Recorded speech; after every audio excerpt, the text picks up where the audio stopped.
Here we are on another episode of What's Up Wednesday. Welcome back, friends. Thank you for joining in. And today's episode is important to me.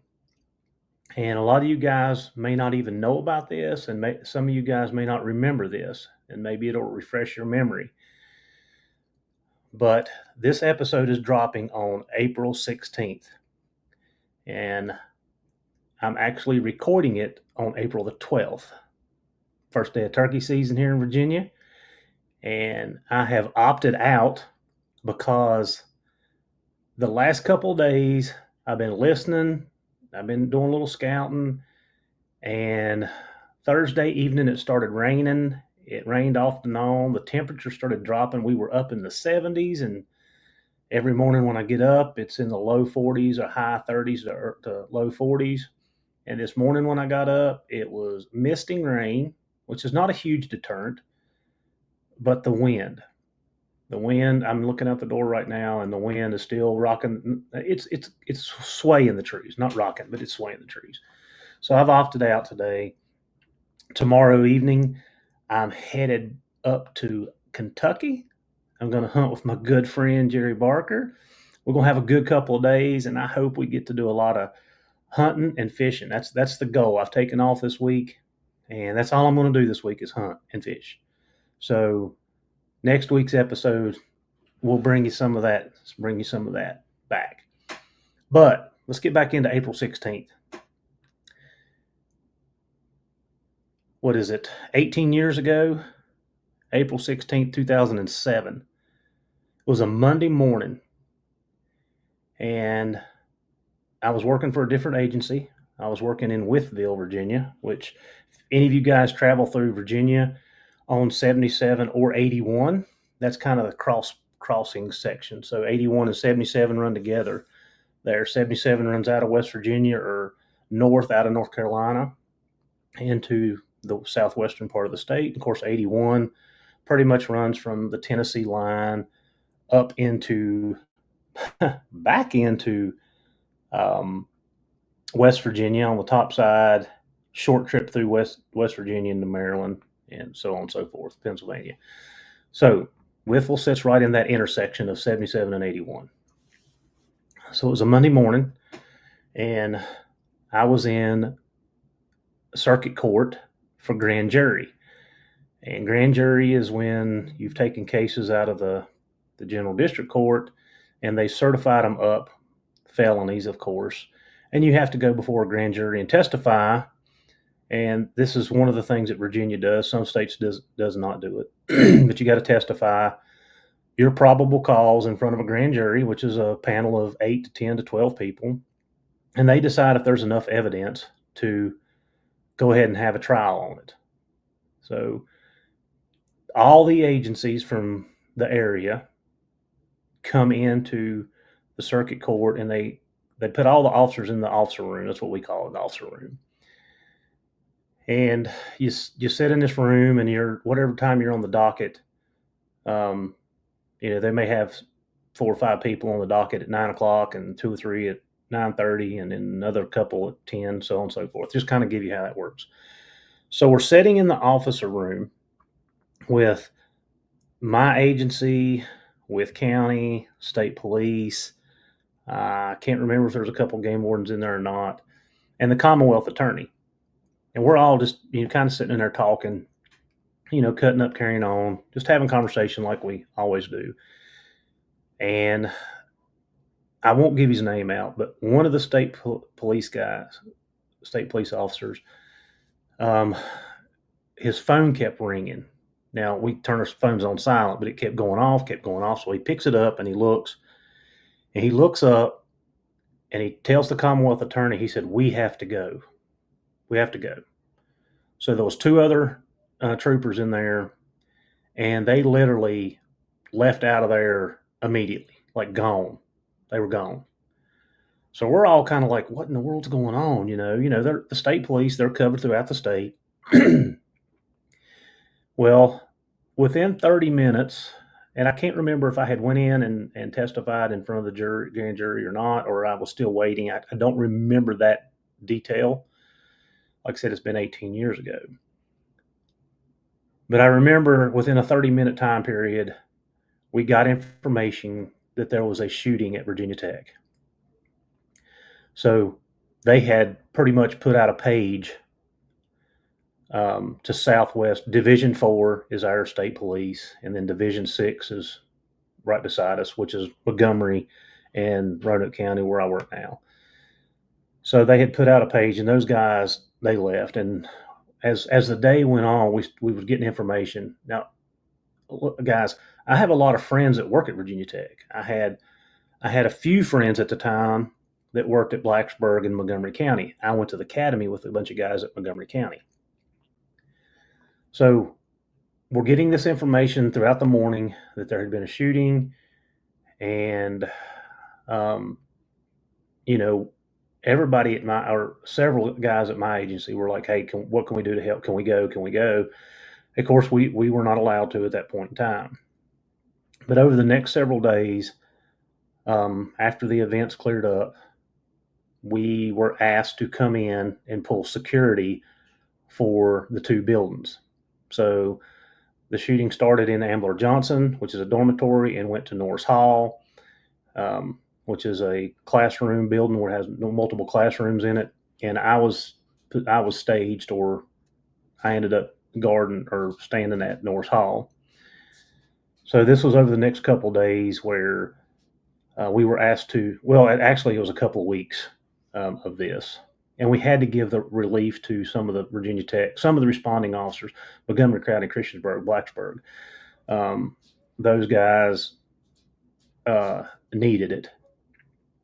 But anyway, so I spent a couple days tours down there, pulling security, making sure that nobody was entering the building, doing what I could to help. So during this time period, we learned that 32 people were shot, and some of my acquaintances, some of my friends were actually on scene and involved in this, and how it affected them throughout the years. Like I'm almost 23 years in now, and that is I'll say a changing point or impactful point in their career. So listen, 2007, I've only been in the job 4 years, and that was the first traumatic, like serious traumatic event that I had been associated with. But it's more important than that. And I'll tell you how it affects us as a law enforcement community, because the things that some of those guys seen during that time affected them deeply. Some of them are not in law enforcement anymore. Some of them, still talk about it vividly. Some of them don't talk about it at all. They don't want to bring it back up. And I'm very close friends with several of those guys that was, boots on the ground right there, right then, like when it was going down. But as a law enforcement community, that's just some of the ways that it had affected us and the guys around me. Not so much me, but let's go back to my local community.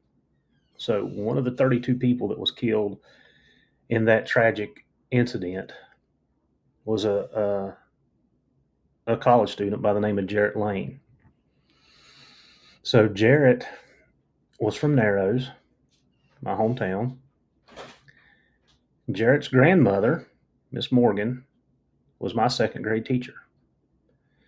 And during my sixth and seventh grade year, and we're going way back, right? Him, his mother, and his grandmother lived right beside us. Right beside us. He was a kid, and when I say a kid, I mean couple years old at the time. So I didn't have a relationship with Jarrett like that, but I know his family well, and like I said, I knew his grandmother very well because she was one of my teachers. So you kind of get double whammied on that. You get the law enforcement side of it, which I got the back end of it. Um, Nowhere near as bad as some of the guys that actually had to deal with that tragedy. And then on the community side of it, people that are close to us or we know very closely were impacted by that. And to this day, like I said, we're 18 years later. The bridge right below where I grew up, so I'm saying with less than a half a mile from my house, I grew up on the creek. They named a bridge after Jared. And my cousin still lives right beside that bridge. Some of my family, most of my family live on that little strip of road, but they named a bridge after Jared to remember him. And why I bring that up is because this is dropping on April 16th, and I wanted to recognize what took place then.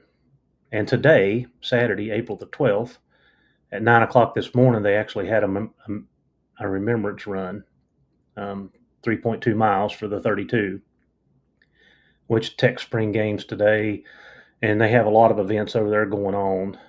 And anyway, so yeah, that's what happened the day that this dropped 18 years ago on a Monday morning, and it rocked our community. It rocked Virginia Tech's community, and it affected a lot of us in multiple ways um, throughout. Like I said, some guys are still dealing with that, and I don't think people put that in perspective. But anyway, for the 32, April 16th, there you go. Talking about history, right? While we're talking about history, hey, how many of you guys or girls are running backup collars? So I've kind of been going back and forth with this, and I know that a lot of us have some issues with the Garmin's. You know, like last year, I had two collars that would not keep satellite signal.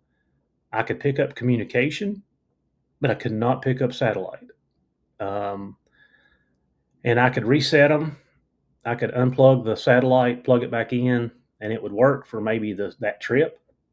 It may work for 15, 20 minutes, an hour into that hunting trip, may work half a day and go out. Very aggravating.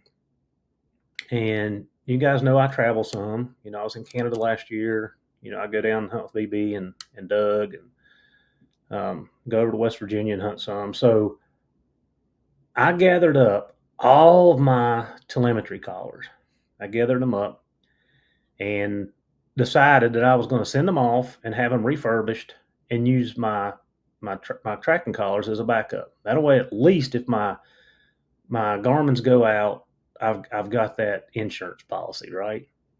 So I had put them in a box and had them ready to ship out, and somebody moved them and put them in the other side of the basement, and I kind of forgot about it. Well, as this year comes, I'm planning some trips again.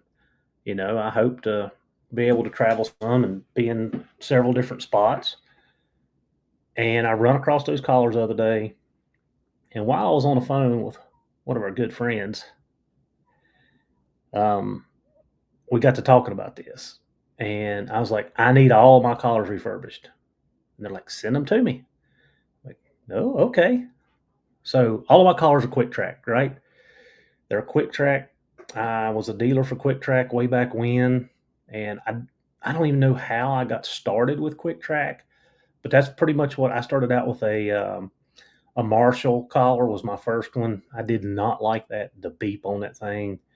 And I don't know how I run across the Quick Track collar, but I ended up with one, and then I liked them. And you know, they were lightweight, had a really good signal, and ended up with Quick Track, and I ended up being a dealer for them.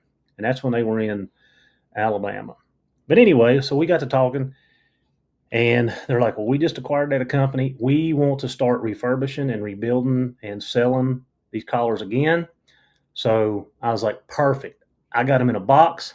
I'm shipping them out." So I've already shipped them out.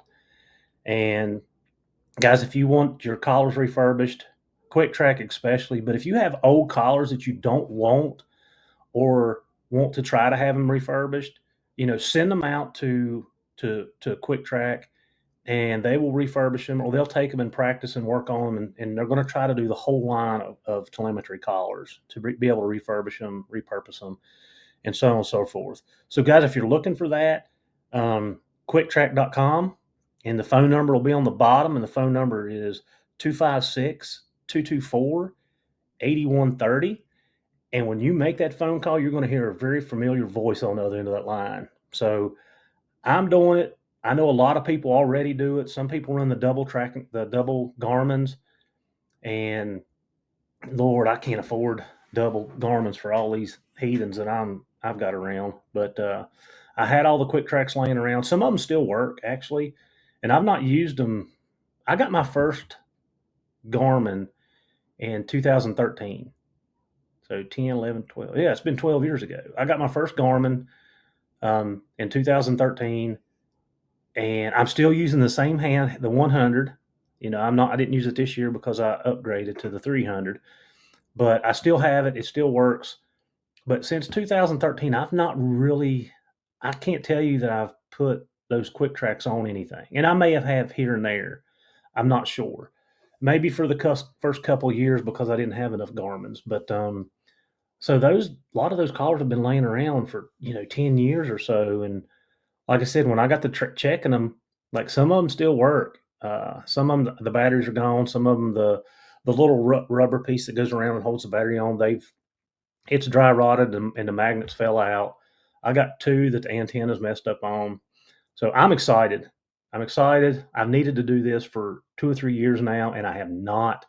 So making it happen. So quicktrack.com, call those guys, and they'll get you set up, get your collars refurbished, buy some new collars if you wish. They're very affordable, trust me. So anyway, just something that I've been working on. I needed to do it, and I got it done. So can't wait to get them back. And they better be in good shape, because if they're not, I'm going after the people that's fixing them. You hear me?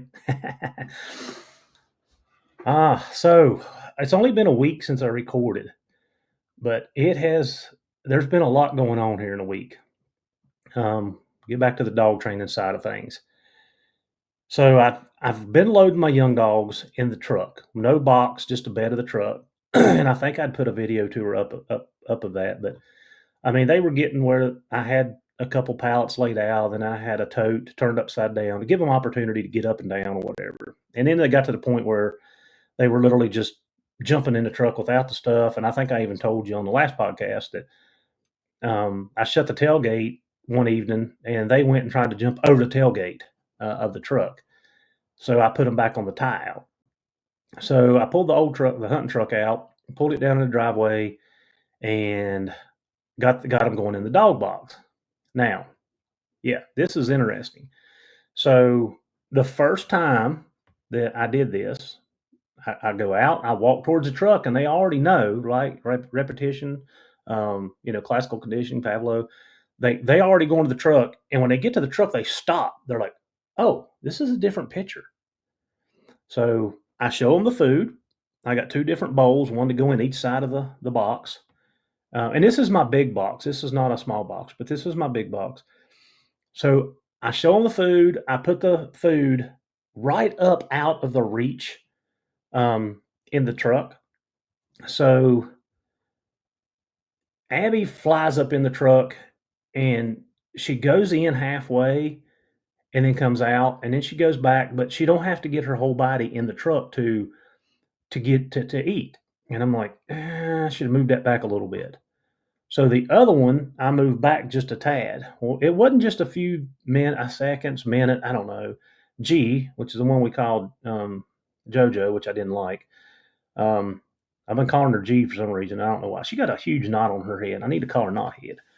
But she went in, and I shut the box, and then Abby went in the other side, and I shut the box. Miles would not commit. He would put his front feet up. He would come back. He would put his front feet up, but he never would commit to jumping in the truck. So what I did is I put him back up. I let them finish their food, and then I let them out, and I put him back out, and I give him an opportunity. Like, I went back, put them up, let him have an opportunity, and he never would commit. So we did a few other things. Um, I did a few other. I did some recalls with him. I actually got a handful of food, recalled, fed him, walked off, recalled him, had him come into a hill, which I lured him into a hill, recalled him into a hill, and let him eat out of my hand while I was walking. So basically, he was walking beside me, healing. I did a few things like that. Not a full, you know, 2 cups of food, but I give him opportunity to make it up. So the second day, now the second day, I did the exact same thing. I go out, I open the boxes, I put the food a little bit further back, and Abby and G, hold on here a minute. Hold on, I got this wrote down. I wrote it down. Uh, so the second day, Miles went in, and I closed the door, no problem. Right, so he got to eat his food this time. So it took him a day. Abby and G went in the other side, but they would not commit. They would go in and out, in and out. And I mean, like, they would go in and come right back out, in and right back out. So you got to think about, what the dog's thinking. Like, he's in a contained environment. Okay. So this has changed. He's been in an open truck and now he's in a smaller confined space. So they went in and out, in and out, in and out, and they did not want to commit. So I'm like, okay, I'm just going to leave the truck open. I probably skipped a step. Remember how we talk about A, B, C, D? I probably skipped a step by shutting the box on them so soon. I should have done that 2 or 3, 4 days in. And um, anyway, they went in and out. I went on and done some chores. And then I went back. Miles was finished, so I let him out. And guys, so second step to this, when I went to let him out of the box, I just didn't let him bust out of there. Remember, we talked about this. I open the door, I stand in front of it, I block it, right? And I let him be calm. Like, I don't want him like, boom, ready to go. He's calm. I step out of the way. He actually stood there for a second, and then he comes out on the tailgate. He's not running over top of me, and then he jumps down. Well, I went to get the bowl out of the other side, and they had went ahead and eat all the food. So while I was doing my chores, I couldn't see them. So they must have went in and out enough to eat. So I had to tell myself at that point, just slow down a little bit, like make sure you're progressing through your steps. But I was also telling myself that a lot of people um, wouldn't take that time. Like, we all know that we can't hunt here in Virginia right now. I've got all the time in the world. It does not bother me to take a week to accomplish a task, or 2 weeks, or if it takes much longer than that, maybe I need to change my technique or the way I'm presenting it. But like, I don't really mind. I mean, this is my downtime. This is my, you know, let's get the small things right. And that loading is so minute. I mean, a lot of people don't think about it. Um, but I want the dogs comfortable in the truck. I want the dogs riding without barking and carrying on. I want them quiet. So I was finishing up the chores, cleaning the pens, and the thought was going through my head is like, a lot of people think I'm crazy. They think I'm crazy for taking this amount of time to do these little things, like just throw the dog in the truck, ride them down the road, bring them back, and be done with it. And yes, I can do that. I absolutely, and I've done it for years because I didn't know any better, right? And if that's the way you do it, I mean, it's not a right or wrong way, right? It's a way. Have at it. Um, but taking that extra time and doing things a little bit slower for me, like, I really get to watch the behavior. I really get to. It's challenging to figure things out sometimes. Um, so yeah, that was just something that was going through my head as I'm doing this process. I've done it 3 days now. Like I said, Monday, Tuesday, Wednesday, Thursday, it was raining. Last night it was raining. Actually, Maddie fed out in the rain last night while I was gone, so she took care of the chores for me. This gets us into a whole nother conversation. Holy cow. Richie Zaccardi, what are you sending me? I'm telling you. So you've heard me talk about little puppy is, right? The little Cracker Jack.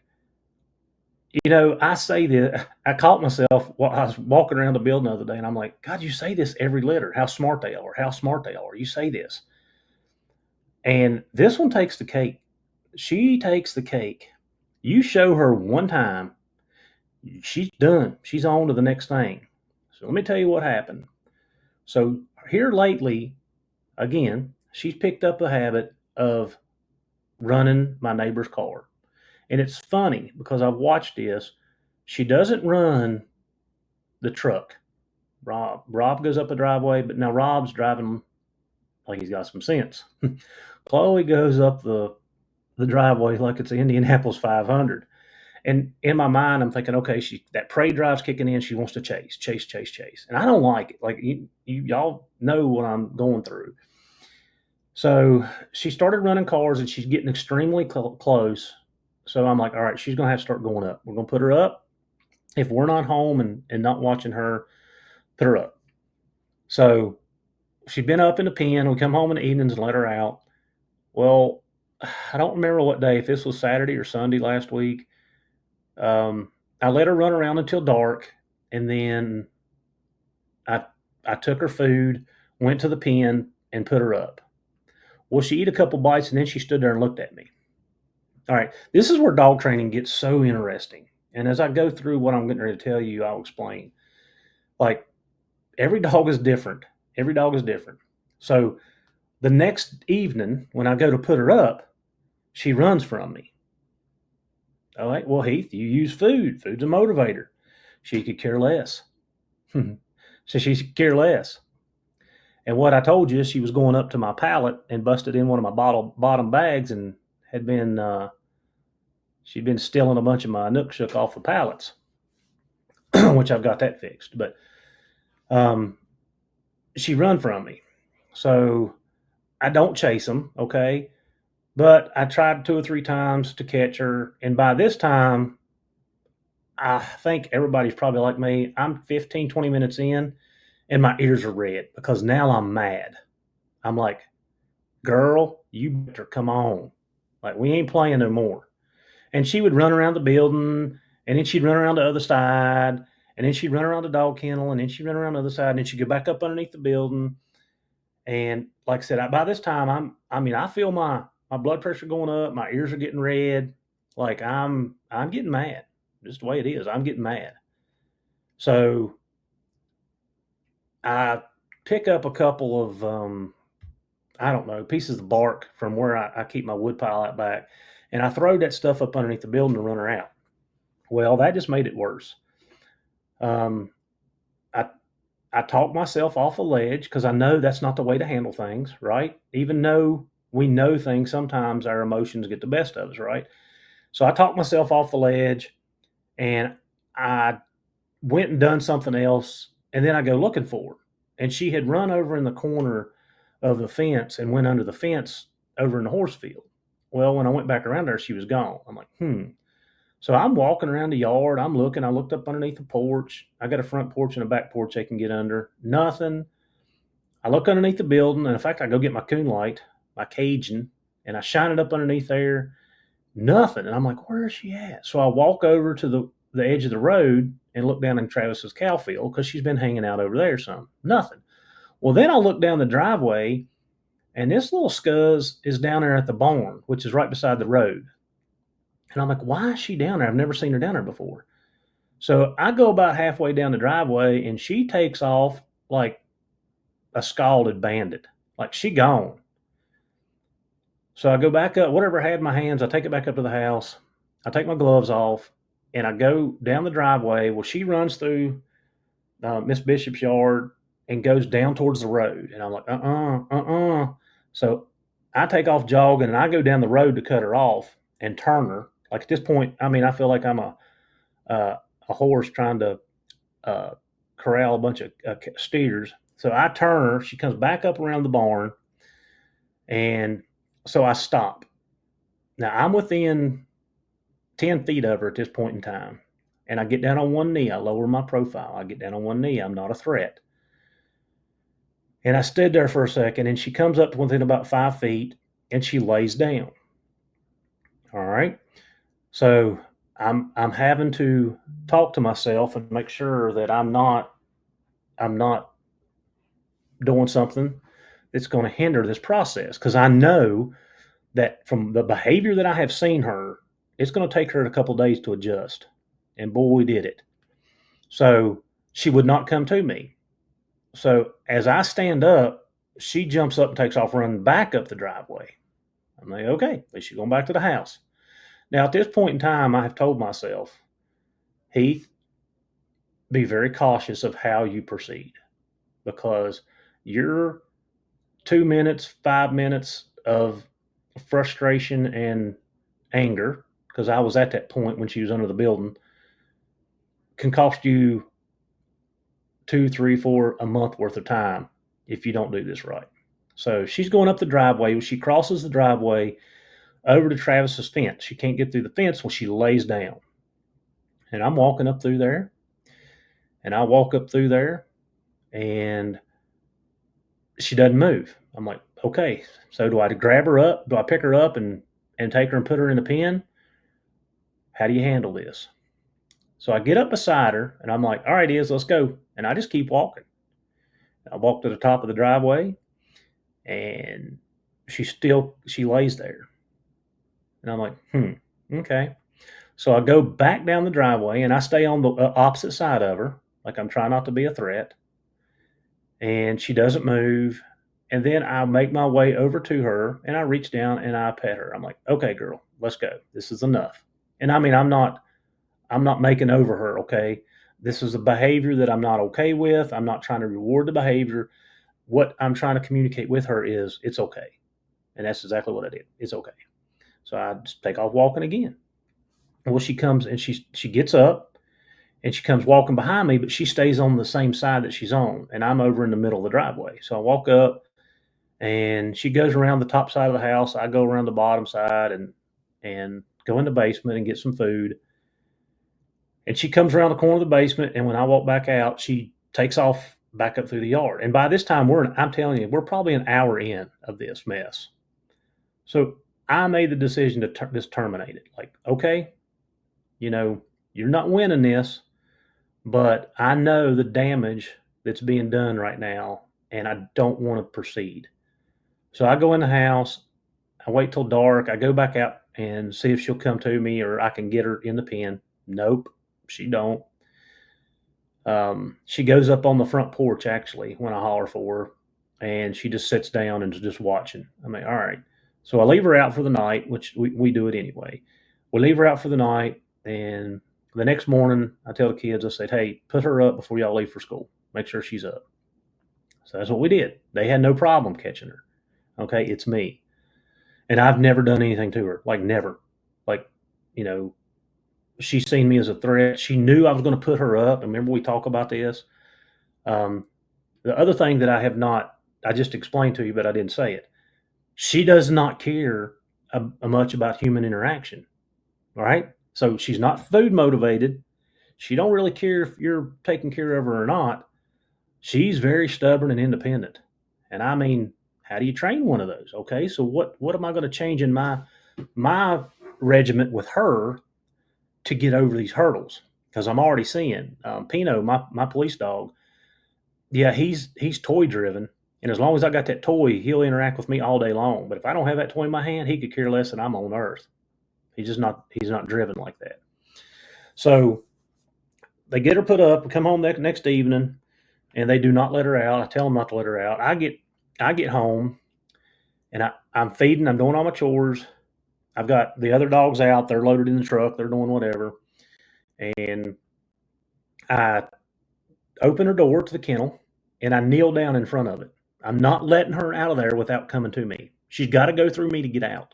And when I say that, I mean she has to come to me, and we need to have a conversation, right? Nonverbal, but we need to have a conversation, and then you're free to go.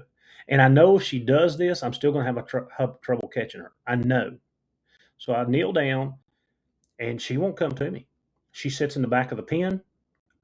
She's only allowed to go 10 foot because that's how big the pen is. So she sits in the very back of it, and I step away with the door open. She does not move.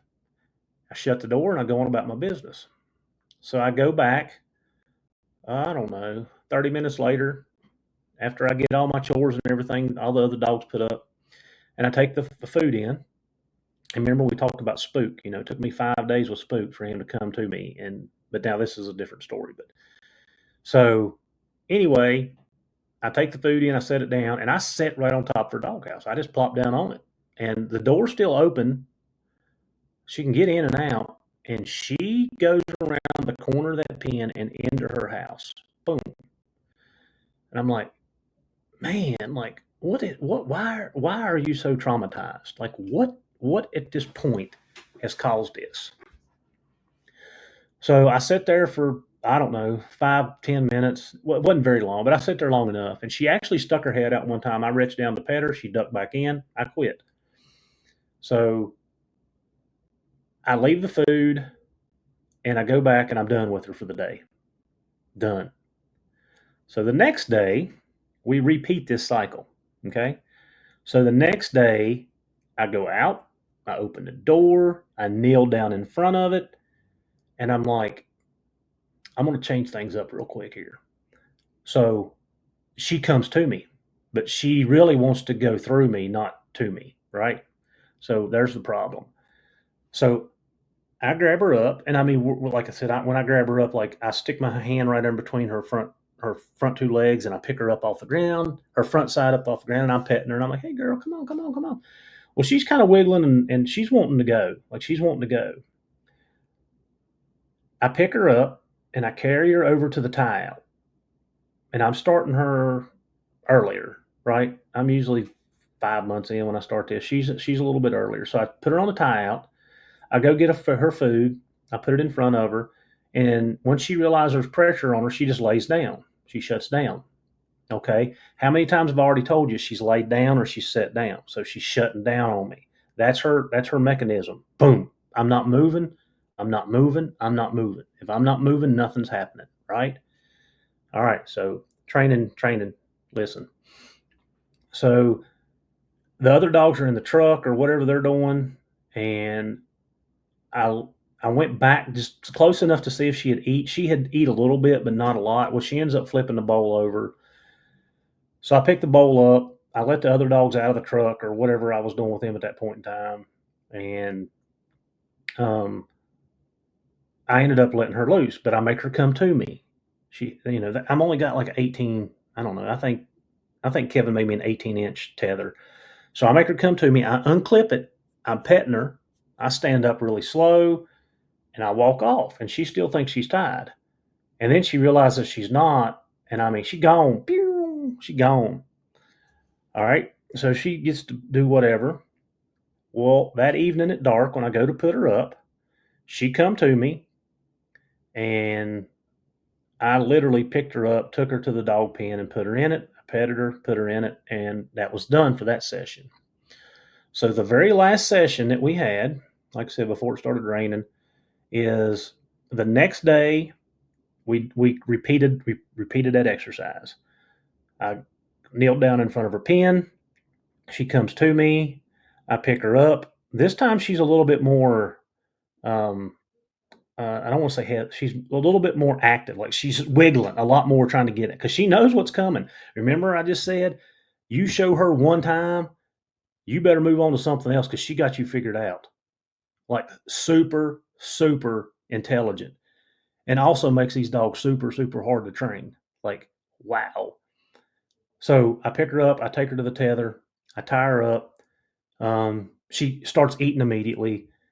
I do my business, whatever I'm doing. I come back, I repeat it. I make her come to me, I unsnap her. Like within half the time, she's out running around. And then we go back to put her up that evening. Can't catch her. She comes within 5 foot of me, and then she'll run. She'll run off. And when I say run off, like she, I don't know, she'll go 10 or 15 yards. She's not like running like she did the couple days before that, where she went plumb down to the road, which is unacceptable.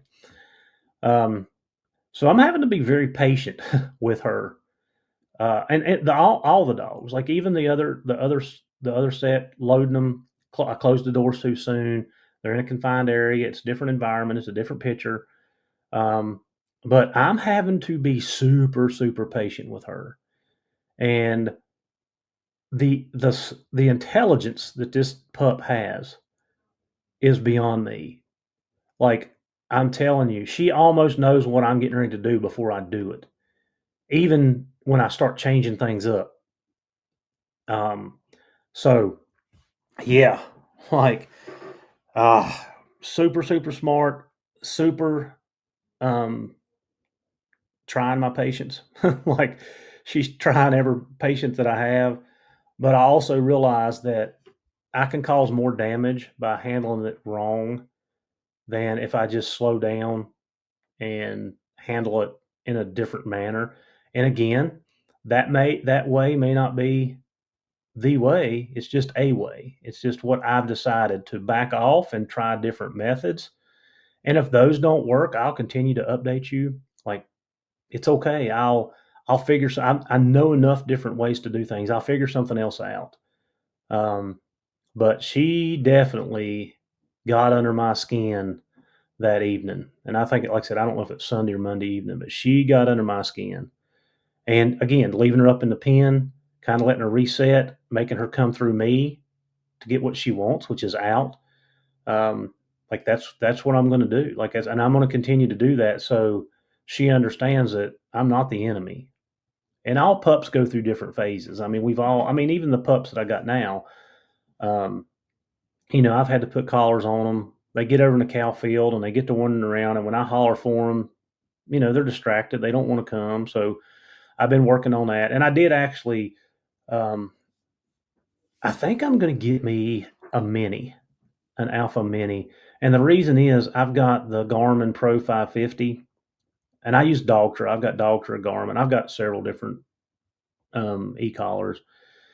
But the Garmin Mini is the same size, or excuse me, the Garmin Pro 550 is the same size as the Mini.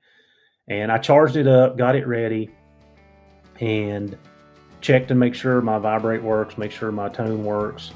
And that's probably the next step with changing some of her behavior. But I want her to understand the behavior before I go trying to change it, because I don't want her. She's so smart. Like, if I don't do this right, I'm going to do a lot more damage, or I'm going to set things back where it's going to take me a lot longer to fix it. So anyway, there's where we're at, guys. April 16th. Remember that day, and lots going on. Hopefully next week we got some good stuff to talk about: turkey hunting, trout fishing. Man, what a way to spend a week, right?